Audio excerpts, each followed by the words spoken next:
What's up, YouTube? Pokeprimer here, primarily to deliver you our week number 5 team builder here in the WCBL. This week we are taking on Zone and the Hamilton Torracats, and his team is terrifying. He has Blacephalon, Salamence as a Z user, Primarina, Metagross, Ditto as a Z user, which is very interesting, Armaldo, Mega Lopunny, Shaman, Raikou, Mamoswine, and Skuntank. One thing I do want to note is he can't really use Ditto as a Z user this week because he is, well, actually, he could, technically, if he brings the right Sea Crystal, and he can actually use it any week, which is actually really crazy. But I think, overall, I think we have a good matchup here. First mon we're bringing this week is hashtag give him the Deoxys defense with the Cassib Berry, so we can actually take a hit from the Blacephalon and knock it off. Knockoff is our only offensive move this week because I want to be able to scout for Z-moves and scout for anything on switch-ins. We have Recover to keep ourselves healthy, Stealth Rock to really chip at his team, force Defogs on things like the Ments, or force his Armaldo to come in to Rapid Spin, which would be really nice. We have this, and then we have the Toxic, so that we can Toxic some of his bulkier mons and really whittle them down. Fun fact, though, with this set, if Ditto wants to come in and copy this, he can't really touch us, and if we've already especially if we've already used up our Cassib Berry on the Blacephalon, he can't touch us with Ditto at all. And we can knock off the Ditto and get rid of its items and whatnot, get rid of its item, whatever it might be, if it's a Scarf set or whatever. And also, this set is completely hard-walled by Mega Aggron, which we're bringing this week, so that's very, very important to note.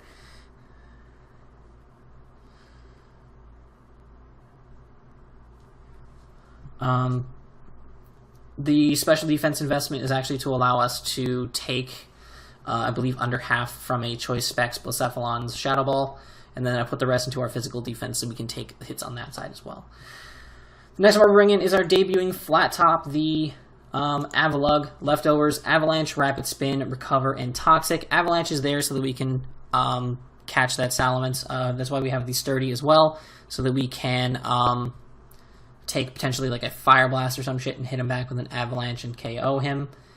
We have Recovered just to keep ourselves healthy, and Toxic to catch things that might want to switch into us, which would be nice. I'm not the biggest fan of Avalugg. I'm in the market for another spinner, so if somebody watches this and wants to offer up their spinner for Avalugg, if they have a low-tier spinner and they want Avalugg, I'm more than down to talk and discuss. But for the most part, I think Avalugg is... I think Avalugg has an okay matchup this week, and having the Avalanche there to KO the Salamence would be really, really nice. As well as being able to hit Shaman really hard, too. That's a really cool plus. Next up, we have Gajeel, our Mega Aggron here. Avalanche, Toxic, Earthquake, Heavy Slam. Toxic is really good against his team because his Cleric support is Mega Lopunny. I don't remember if Shaman gets Aromatherapy, but his Cleric support's basically Mega Lopunny, from what I can see, so... I can really wear down his team with Toxics. Avalanche is there for that Salamence. Even Intimidated, we still do a ridiculous boatload of damage. We're fully Spadef because this allows us to actually take a Fire EMZ from the Ments if it's a Fire Blast, Fire EMZ variant, as well as being able to take any physical Z move he wants to go for. I actually ran this set before against the Salamence and it worked really well. So hopefully it will work again this time. We have the Earthquake so we can hit things like the Metagross and the Raikou, as well as the Skuntank and Blacephalon if we have to. And then we have Heavy Slam, which just naturally does more to Primarina and does more in general to a lot of his team. So it's a really, really solid set this week. Next up, we have Finny Nut, the Tapu Finny, Scald, Ice Beam, Moonblast, and Knockoff. We put Calm Nature and the 8 in Spadef, so we have a balanced Spadef nature, a balanced defensive spread. Scald, Ice Beam, and Moonblast are all essential. Ice Beam does more to the Ments overall, and also allows us to hit the Shaman. Moonblast allows us to just have a stab move and something to hit Mega Lopunny with. Actually, having the physical defense investment allows us to take on Mega Lopunny really nicely. Mega Lopunny doesn't have a good matchup against us anyway because we have things like Deoxys D and as well on top of this. And then having Knockoff is very important because we can get rid of items on some of his switch-ins to this, which could be very, very crucial for the matchup as a whole. Next up, we have Bruce Wayne, our Toxic Orb holding Poison Heal Gliscor. HP and defense investment involved, as well as putting in speed to outspeed base 80s, like the Mammoth Swine, so it would force him to Ice Shard us potentially, if that comes to that, which I don't want it to come to that at all, but at least it forces that. We have Earthquake, Roost, Acrobatics, and Fling.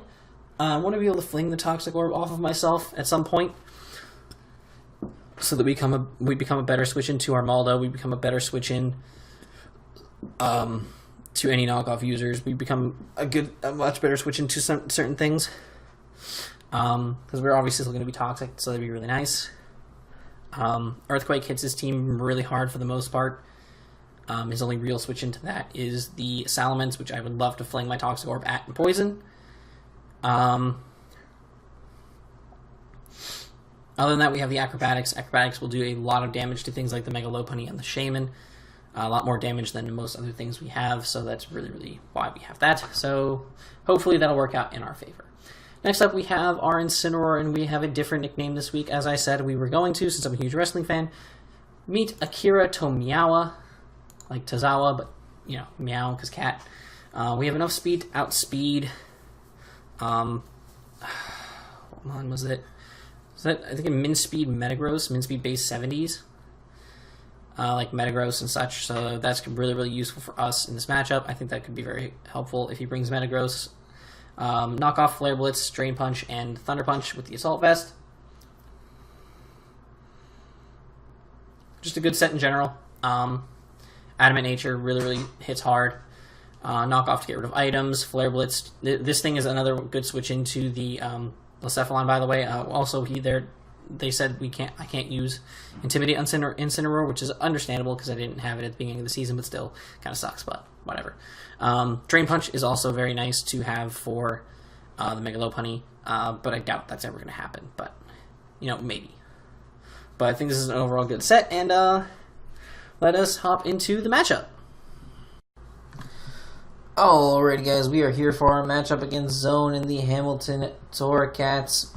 You saw our team builder just now. We are actually, and you see that he's bringing the Mammoth Swine, the Primarina, the Mega Lopunny, the Raikou, the Salamence, and the Shaman, with Salamence being one of his potential Z Crystal users. So let us hop into this game. I'm going to swap sides real quick.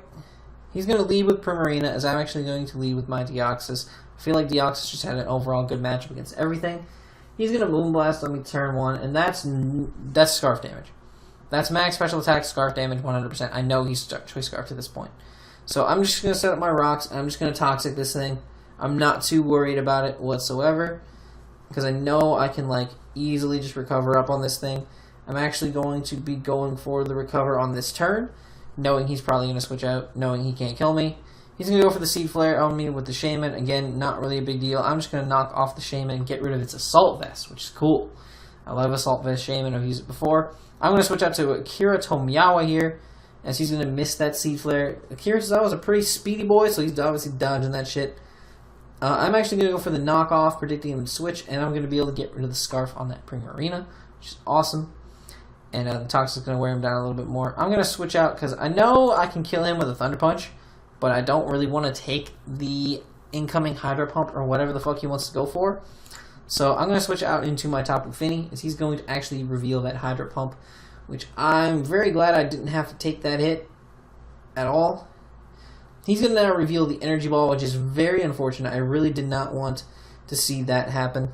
Energy Ball is not my favorite thing to see in this match. So, that's going to hurt a lot. He's going to go now into Shaman. Obviously, I have to switch. I can't stay in on Shaman. I can't justify that. So he's going to go for the Seed Flare, and it's going to do minimal damage to my my Incineroar, as he's going to be able to go for the Earth Power and get the Spadef drop on me, which sucks. As I'm going to Flare Blitz and take out the Shaman. Now, this is a very bad situation, because he has a Mega Lopunny. And he's going to go right here for Power Up Punch. And that's not fucking good at all. So I have to find some way to play around a +1 Mega Lopunny now. Do you know how easy it is to play around a +1 Lopunny? Not at all. So I go on to Flat Top here. He's going to take this Drain Punch because fucking Avalug's a tank. And I'm actually going to Toxic it. Now, the reason I toxic this thing is to kind of start wearing it down a little bit. I can switch around for a little while, try to build up HP on a couple other mons, maybe. He's going to go for the Drain Punch. He's going to do very little damage to my Deoxys, which is fine. And he's actually going to reveal Last Resort here. So I know his only moves are Power Up Punch, Drain Punch, Last Resort, which is a very, very fucking cool set. Zone, I'm actually blown away by that set. That's really fucking cool. So I'm going to go now into my Mega Aggron. I know he can't two-shot me with Drain Punch, even at +1. So I'm going to Mega Evolve here, and I'm actually just going to go hard for the Heavy Slam, as I know it does a shit ton of damage. And he's going to be down real close in range. Now, in hindsight, I think the play here probably was. Let me see again how much damage the Toxic did this turn, because it increases by 6% each turn. I do 71%, so he's down to 27, and he takes 24. He would take 20, or he would take 30% the following turn. I think based upon where my Avalugg was at, 46%, I should have gone to Avalugg and sacked it here and preserved Finny. Actually, honestly, it doesn't really matter based upon what ends up happening. It doesn't honestly matter in the long run of this matchup, but it could have. But I go to Finny here, and he's going to go for the Drain Punch, which is going to be able to crit me, which also sucks. He goes to the sub here, and as soon as I sub came up, after I clicked knockoff, I immediately just was like, oh, well, Raikou's about to beat me. I lose to this Raikou, 100%. And I wasn't wrong, because knockoff does not break the sub, obviously. And he's obviously going to be able to kill Tapu Fini. Obviously. There's no way he's not killing Tapu Fini. If I'd gone for the Moonblast like I originally wanted to, I would have popped the sub immediately, and we would have been maybe a better position. Not really much of one, but still. Thunderbolt does not kill my Aggron. Is unable to go for an Earthquake here. Again, if I'd gone for the Moonblast, he would have been out of sub, and I could have been able to Earthquake straight up onto this thing. But unfortunately, he's able to Thunderbolt and kill my Mega Aggron. I don't know. I know if he was timid, this is a roll. I don't know if he was timid or not. I don't.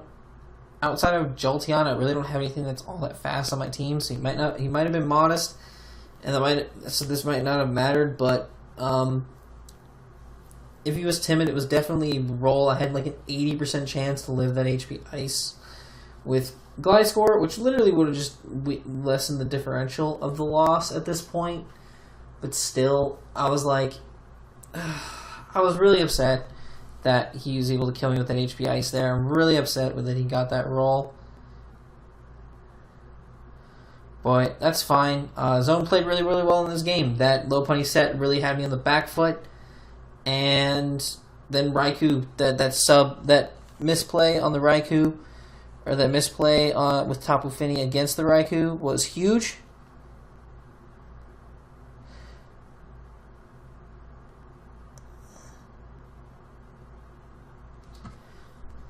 But,